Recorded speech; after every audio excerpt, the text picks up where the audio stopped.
이번 수업은 AI 혹은 자율주행 자동차를 적용하는 다양한 기업들이 있지 않습니까? 완성차 기업들, 그리고 국가기관, 즉 자율주행과 관련된 정책을 어떻게 조율하고 있는지, 어떻게 기업 간의 정책과 국가 간의 정책들을 펴고 있는지에 대해서 정책 동향에 대해서 한번 살펴보도록 하겠습니다. 제일 먼저 완성차 업체들은 어떠한 자율주행과 관련된 기업 전략이라든가 기업 시장 정책에 대해서 한번 어떻게 펼치고 있는지 살펴보겠습니다. 먼저 폭스바겐하고 포드는요, 아르고 AI라는 합작사를 공동으로 개발했습니다. 즉 자동차 기업에서 AI 기업을 합작회사를 만들었다는 것은 그만큼 딥러닝이 자율주행의 필수 조건이다 라고 이해하시면 좋을 것 같고요. 그리고 이제 볼보는 전통적으로 레이더에 굉장히 신뢰성이 높고 강세를 보인 기업입니다. 그런데 그 볼보에서는 누미아라는 스타트업 기반의 기업과 라이다를 공동 개발합니다. 즉 자율주행차가 보급화되다 보니까 라이다의 성능, 특히나 거리에 대한 민감도가 굉장히 중요성을 강조되고 있습니다. 그래서 이 라이다에 대한 좀 더 심도 깊은 차별화 정책을 피고 있고요. 그리고 GM 같은 경우는 자율주행 스타트업급 크루즈를 인수했습니다. 그래서 자율주행 소프트웨어 기업인 크루즈를 인수해서 자율주행 자동차에 대한 좀 역량을 좀 강화시키겠다라는 측면으로 기업 정책을 피고 있습니다. 그리고 현대자동차 같은 경우는 액티브하고 모셔널이라는 합작회사를 설립했는데요. 이거보다도 이제 더 큰 것은 로봇 기업을 현대자동차가 인수를 하게 됩니다. 그 얘기는 다음에서 다시 설명드리고요.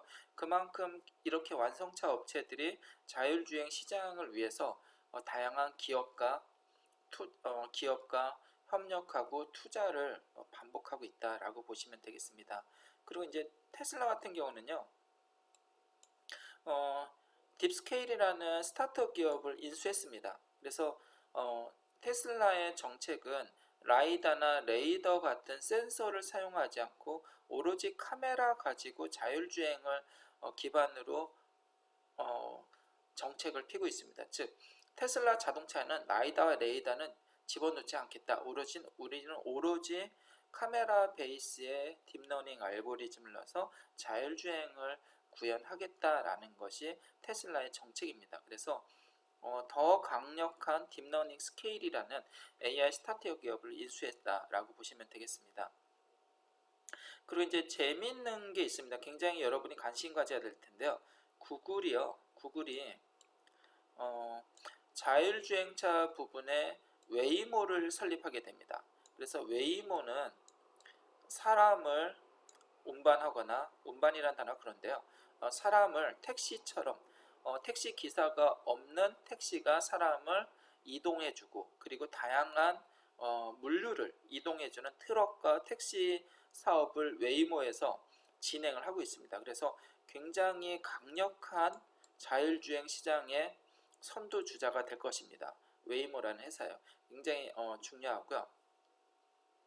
그리고 이제 바이두라는 기업은 라이다의 대표 회사가 라이다를 생산하고 개발하는 대표 회사가 전 세계적으로 벨로다인이라는 회사가 있습니다. 이 벨로다인과 라이다 관련해서 투자를 진행합니다. 즉 라이다가 굉장히 중요하기 때문에 자율주행에 있어서, 왜냐하면요, 라이다 같은 경우는 TOF 방식을 삽니다. 그 무슨 얘기냐면 타임 오브 플라이트에서 레이저 디스턴스를 발산을 시켜서 오브젝트를 부딪히고 오브젝트가 다시 돌아온 시간을 이용을 해서 오브젝트의 거리와 사이즈, 오브젝트를 그대로 모델링 할 수 있는 게 라이다 센서거든요. 그래서 라이다에 대한 성능이 자율주행에서 굉장히 중요하고, 그리고 레졸루션과 응답 시간이 굉장히 빠를 필요가 있습니다. 그래서 그러한 것을 개발하려고 바이두에서는 벨로다인과 합작 투자를 해서 라이다 라인업을 강하게 이끌어간다라고 보시면 되겠습니다. 그리고 또 한 가지 재밌는 부분이 있죠. AI 솔루션의 대표 회사가 어디죠? 그것은 바로 엔비디아입니다. 인텔도 아니고요, 퀄컴도 아니고 엔비디아가 새로운 AI 시장, 자율주행 시장, 로봇 시장의 선두주자다라고 보시면 됩니다. 왜냐하면 엔비디아가 그래픽 칩을 굉장히 잘 만들다 보니까 그 기술력 바탕으로 해서 그래픽 베이스의 GPU를 굉장히 잘 만듭니다. 그것을 보급화하고 딥러닝과 자율주행에 많이 활용을 합니다. 그런 엔비디아가 이제 좀 더 이제 사업을 확장하는 거죠. 차량용 지도를 개발하는 딥맵이라는 회사를 인수를 하게 됩니다. 그래서 내비게이션에서 가장 중요한 건 맵이지 않습니까? 맵 개발 또한 엔비디아에서 시장을 확대한다라고 보시면 되겠습니다. 그리고 인텔은요, 약간 소극적인 움직임을 보이고 있는데요. 과거에 자율주행이라는 단어가 태동하기 이전에 ADAS, 운전자 보조 장치라는 것이 있습니다. ADAS가 있는데요. ADAS의 대표적인 회사가 모비라이입니다. 모비라이가 ADAS 기술을 갖고 있는데요. 대표 기업이죠. 그래서 이 모비라이를 인텔이 인수해서 자율주행차 쪽으로 접근하려고 한다라고 보시면 되겠습니다. 그래서 이렇게 완성차 업체, 그리고 빅데이터 기업들, 그리고 신생 전기차 기업까지 모두 자율주행에 올인원을 하고 있는 상황이다 라고 보시면 되겠습니다. 그리고 이제 그러면 기존의 엔진 베이스의 회사들이 있죠. 가장 대표적인 게 벤츠죠. 벤츠, 그리고 토요타, BMW는 어떠한 기업 정책을 만들었을까 한번 살펴보겠습니다. 먼저 벤츠 같은 경우는요, 엔비디아와 결국은 같이 코어할 수밖에 없게 됐습니다. 엔비디아에서 자율주행 엣지 컴퓨터 모듈을 자율주행차에 개발을 하고 탑재를 하고 있기 때문에 벤츠에서도 엔비디아와 AI 컴퓨팅 시스템을 협력해서 개발하고 채택을 하고 있습니다. 그래서 굉장히 엔비디아의 포션이, 시장의 기술력 포션이 점점 상승하고 있다라고 보시면 되겠습니다. 그리고 이제 벤츠에서는요, 올해 5월에 레벨 3용 자율주행 시스템인 드라이브 파일럿을 차량에 탑재했습니다. S클래스에 탑재했죠. 그래서 벤츠도 이제 자율주행의 시장에 본격적으로 진입하고 있다라고 보시면 되겠습니다. 이제 토요타는요, 혼다는 여러분 참고하시고요. 토요타 같은 경우는 자율주행 기업 업체는 우분플랫 홀딩스라는 기업을 설립하게 됩니다. 자율주행 전문 업체가 되는 거죠. 그래서 설립하게 되고요. 그리고 미국의 승차 공유 업체인 리프트의 자율주행 사업을 인수합니다.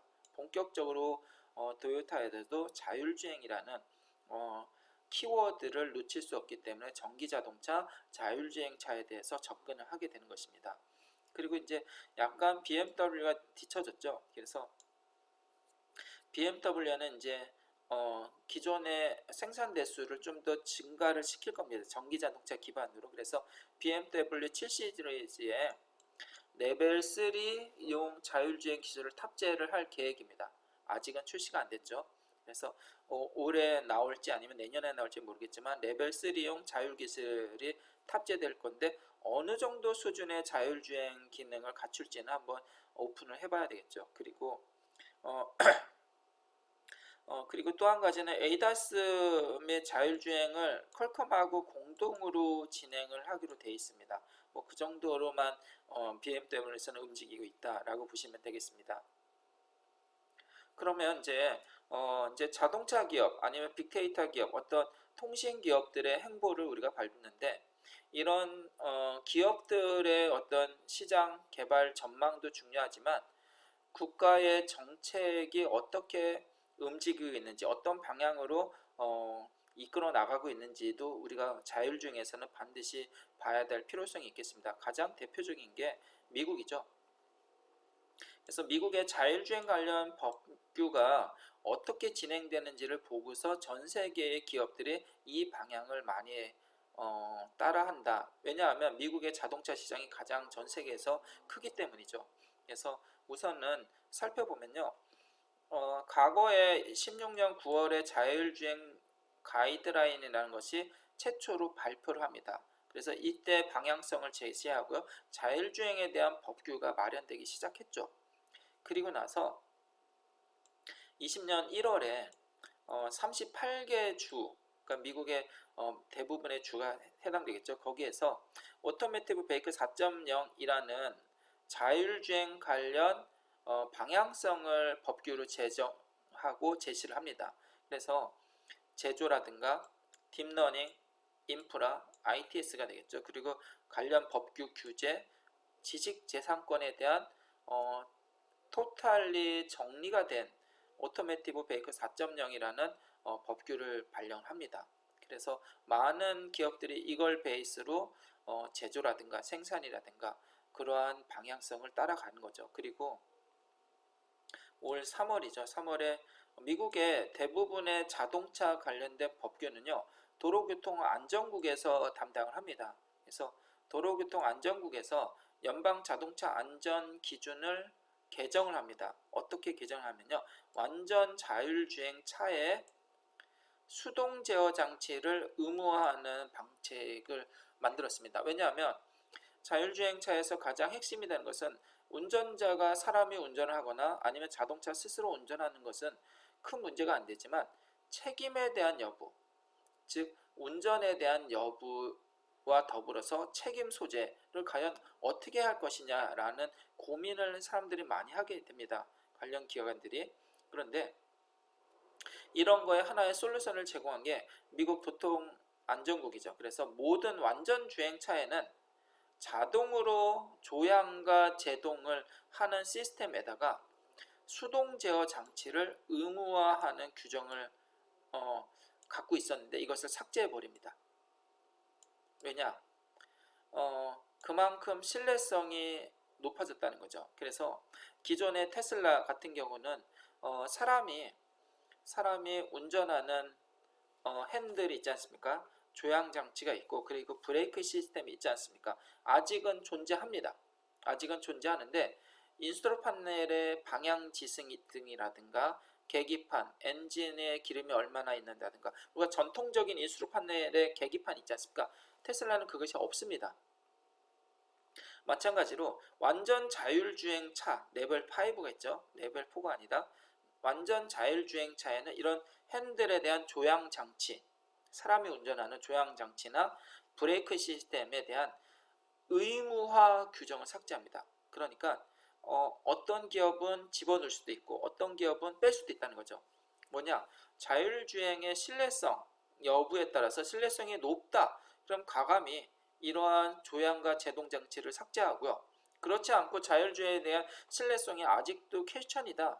라면은 수동 제어 장치를 포함시킨다는 거죠. 그래서 이러한 규제를 완전 삭제했다는 것은 그만큼 자율주행 시장에 2030년, 35년이 아니라 더 빨리 레벨 5의 안전 자율주행차 시장에 도래한다 라고 보시면 되겠습니다. 그리고 이제 중국에 대한 예는 여러분 살펴보시고요. 일본도 마찬가지 살펴보시면 될 것 같고요. 예를 들어서 중국 같은 경우는 이제 광역 도시죠. 중국의 베이징, 상하이, 광저우 같은 데는 커넥티드카, 스마트 도시 뭐 이런 시범 도시를 지정한다라고만 공지가 되었고요. 일본 같은 경우는 법제화가 좀 빠릅니다. 도로교통법을 개정을 했습니다. 그래서 레벨 4 자율주행 공공 도로주행 허가를 만들어 놨습니다. 즉 특정 영역에서만 자율주행을 움직이는, 그죠? 그래서 사람이 운전하지 않는 그러한 자율주행 레벨인 4에 대해서 공공도로에서 주행을 허가한다 라고 했기 때문에 이제는 일본에서도 좀 더 발빠르게 자율주행차의 기술을 좀 더 그리고 자동차를 좀 더 빨리 가속화시키는 계기가 됐다라고 보시면 되겠습니다. 마찬가지죠. 유럽에서도요. 유럽 독일과 영국으로 대표하겠죠. 그래서 21년 5월에 레벨 4 상시 운영을 허용했습니다. 독일에서는요. 그리고 올 4월에는 자율주행 모드 시 주행 시 영상 시청을 허용합니다. 영국에선. 대단한 겁니다. 그만큼 운전자가 이제는 운전할 필요가 없이 다양한 영상을 다양한 TV 프로그램, 어떤 프로그램이겠죠. 컨텐츠를 주행 중에 시청해도 된다라는 것을 영국에서 법규로 만들었습니다. 고속도로에서. 그만큼 고속도로에서 자율주행이 어느 정도 상당 수준의 신뢰성을 확보했다라고 보시면 좋을 것 같습니다. 그러면 우리나라의 현실은 어떻게 있느냐라고 좀 살펴보겠습니다. 이 자료는 국토교통부 기준이고요. 자율주행에서 해결해야 될 솔루션, 과제들이 많이 있는데요. 대표적인 게 OTA 허용 문제입니다. 뭐냐면요. 자율주행 자동차의 소프트웨어를 무선으로 다운로딩하는, 업데이트하는 기술을 허용합니다. 그것을 오버 더 에어라는 방식의 OTA인데요. 자율주행의 소프트웨어는 지속적으로 업데이트를 해야 안정성이 높아집니다. 그런데 반면에 무선으로 업데이트하면은 해킹의 우려가 있죠. 안전에 영향을 미치기 때문에 그런 거에 대해서 국토부에서 어떻게 할까 굉장히 많이 고민을 했는데 올해 이 OTA, 즉 무선으로 업데이트하는 것을 정비 성능 개선용으로 허용하게 됩니다. 그만큼 우리나라 법규도 빠르게 자율주행 자동차에 대비를 한다는 거죠. 그리고 이제 레벨 4 자율주행 자동차, 레벨 3 트럭을 이해하면 되겠죠. 안전규련을 마련해야 되는데 24년에 도입됩니다. 안전규정은. 그래서 목표 시기입니다. 이거는 아직 진행 여부는 다양한 이제 팩터들이 있기 때문에 법제화에까지는 좀 많이 늦이죠. 왜냐하면 미국이라든가 유럽은 이미 레벨 4에 대한 안전규정 법제가 마련되고 있는데 아직까지 우리나라는 느리게 진행되고 있습니다. 그래서 레벨 4와 레벨 3에 대한 주행 시스템, 운전자에 대한 규정을 24년까지 마련하겠다라는 게 국토부의 입장입니다. 그리고 이제 굉장히 중요한 부분이 있죠. 사고가 났을 때 어떻게 될 거냐? 자율주행 레벨 4 혹은 레벨 5까지 갔을 때 보험 규정은 어떻게 되냐? 그래서 이 보험 규정도 정비할 필요성이 있습니다. 그래서 그것은 24년까지 레벨 4에 맞는 자율주행 차만 해당을 합니다. 상용차는 빠졌죠. 그래서 자율주행차에 대한 보험 제도에 대한 기준을 마련하겠다라는 게 국토부 혹은 금융위의 목표입니다. 그리고 이제 해킹에 대한 우려가 있죠. 그래서 해킹에 대한 우려에 대한 안정성을 어떻게 확보할 것인가에 또한 24년까지 우리가 해결해야 될 과제 중에 하나다라고 보시면 되겠습니다. 그리고 이제 유럽에서는 영국 같은 경우는 고속도로에서 자율주행 모드로 운전할 경우 동영상을 시청할 수 있다. 허용이 됐지 않습니까? 그러한 운전자, 자율주행 자동차에 있어서 운전자에 대한 개념을 어떻게 정립할 거고 운전자가 의무적으로 어떤 것을 해야 될지에 대한 규제를 완화할 필요성이 있습니다. 유럽처럼. 그래야 이제 자율주행 자동차가 신뢰성만 높으면 굉장히 빠르게 보급되고 그것이 우리 인류의 편의를 제공하기 때문이죠. 그래서 자율주행 차에 대한 운전자의 개념과 의무 수양에 대한 해제, 완화를 25년까지 계획한다고 합니다. 굉장히 늦게 진행이 되고 있는 거죠. 왜냐하면 이미 지금 레벨 3, 4가 진행이 되고 있고 차들이 나오고 있지 않습니까? 이미 테슬라에서는 고속도로 자율주행이 나오고 있고요. 그런데 이제 25년이라는 건 굉장히 법적으로 늦다라고 보시면 되겠습니다. 그리고 이제 자율주행이라는 것이 반드시 자동차에만 해당되는 건 아니죠. 그래서 모빌리티라는 표현을 합니다. 그래서 자동차가 아닌 움직일 수 있는 모든 종류의 모빌리티, 드론도 해당되고요. 바다에서는 요트와 잠수함, 다양한 해양 장비들도 포함되고요. 그리고 농촌에서는 다양한 방제하는 로봇, 방제하는 드론, 방제하는 모빌리티, 병원에서는 다양한 물류를 운송해주는 모빌리티, 다양한 이런 모빌리티에 대한 분류라든가 아니면 차종에 대한 분류들을 좀 정립해볼 필요성이 있습니다. 그런데 이제 로봇과 자율주행은 뗄래야 뗄 수 없는 관계인데 그거에 대한 이제 법규는 26년 굉장히 늦는 상황입니다. 26년까지 완성하겠다. 물론 더 빨리 될 수도 있겠죠. 이게 목표 시점이기 때문에. 그리고 이제 또 한 가지는 다양한 여객 운송 사업, 기차는 자율주행에서 벗어나는 건 아닙니다. 모든 운송 사업, 버스, 기차, 이동 수단, 대중교통 수단이겠죠. 그런 거에 대해서 규제를 완화할 필요성이 있습니다. 왜냐하면요, 오히려 이러한 것들은 정차역이 명확합니다. 그리고 중간에서 멈추는 일이 없죠. 그리고 버스 전용 차선이 정해져 있습니다. 그죠? 그러다 보니까 이런 여객 운송 사업에 대한 규제도 점차 완화해야 될 필요성이 있습니다. 그리고 버스만 해당되는 것이 아니라 모든 모빌리티, 자율주행 모빌리티에 대한 서비스를 다 포함해서 좀 완화할 필요가 있고 완화에 대한 보완 장치 또한 마련해야 되겠죠. 그것이 이제 27년까지 마련하겠다라는 게 이제 국토부의 입장입니다. 그러면 현재 자율주행 시범 운행 현황을 좀 살펴보면요. 먼저 수도권이죠. 수도권 같은 경우는 마을버스, 그리고 택시, 화물에 대해서는 서울 상암동 지역에서 자율 운행 지구입니다.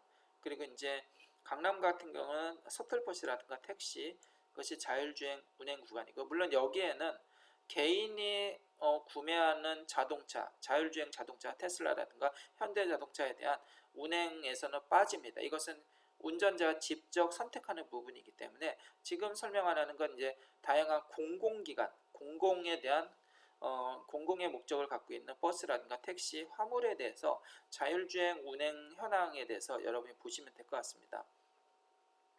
그리고 이제 강원도도 굉장히 빠르게 움직이고 있죠. 그래서 서틀버스를 운행하고 있습니다. 그리고 전북, 전남에서도 서틀버스가 운영되고 있고요. 그리고 이제 세종, 광주, 대구, 제주에서도 이런 공공 목적의 택시나 버스, 화물에 대해서 자율주행에 대한 관심도가 높아지고 시범 운행을 하고 있습니다. 즉 시범 운행이라는 것은 자율주행에 대한 시장이 갑자기 닥쳤을 때 대처하지 못하는 부분들이 많이 있을 겁니다. 교통신호등이라든가 사람들이 승하차라든가 아니면 승하차 시 발생할 수 있는 사고라든가 다양한 것들을 미리 캡처하기 위해서 이런 시범 운행을 하고 있다라고 보시면 되겠습니다. 그리고 이제 끝으로 이제 여러분한테 설명드렸던 구글이 웨이모라는 회사를 분사를 합니다. 이 웨이모가 굉장히 강점을 갖고 여러분이 지속적으로 지켜봐야 된다는 이야기를 했습니다. 왜냐? 자율주행 택시가 있고요. 사람을 이동시키는, 그리고 화물을 이동시키는 웨이보 비아, 웨이보 온이라는 두 가지 컨셉으로 운영을 하고 있습니다. 즉 이것은 무엇이냐면요. 택시라는 것은 시내주행, 고속주행 모든 것이 포함되고요. 화물이라는 것은 화물의 운송, 고속주행 뿐만 아니라 화물의 이동 경로까지 파악이 되기 때문에 물류와 그리고 운송수단, 그리고 자율주행 시스템, 그리고 법제화, 택시 공공 목적을 모두 포함한 게 웨이모라는 회사의 비즈니스입니다. 그렇기 때문에 이 웨이모에서 지금 시행착오를 겪고 있는 것들, 그리고 발전하는 것들을 우리가 모방할 필요는 있습니다. 가져올 필요가 있습니다. 그래서 이러한 것들을 갖고 와서 자율주행에 대한 다양한 정책, 기술, 방향, 철학, 보험, 다양한 물류 시스템, 운송 시스템에 대해 정착하는 데 있어서 굉장히 도움이 되는 기업이다. 그리고 선례를 남긴다. 바람직한 선례를 남긴다 라고 보시면 되겠습니다. 그래서 이 웨이모 같은 경우는 최초에 전 세계 최초죠. 자율주행 택시를 상용화했고요. 유료화했습니다. 그리고 미국의 가이드하우스라는 시장조사 업체가 있습니다. 자율주행 종합순위 3년 연속 1위를 차지했습니다. 웨이모가. 그리고 18년에는 아리조나주의 상업용 택시로 이미 승인을 받았고요. 20년에는요. 비로소 안전요원이 없이 택시를 자율주행이면 안전요원이 필요 없어야 되지 않습니까? 안전요원을 탑승하고 택시를 운영하기 시작했습니다. 그리고 21년 올해죠. 레벨 4에 해당하는 자율주행 트레일러 시범 운영을 시작했습니다. 굉장히 선구적이기 때문에 우리가 이 웨이보의 행보를 지속적으로 모니터링 해보고 자율주행에 대한 그러한 빅데이터를 좀 얻을 필요성이 있겠습니다. 예, 이번 강의는 여기까지 하겠습니다. 감사합니다.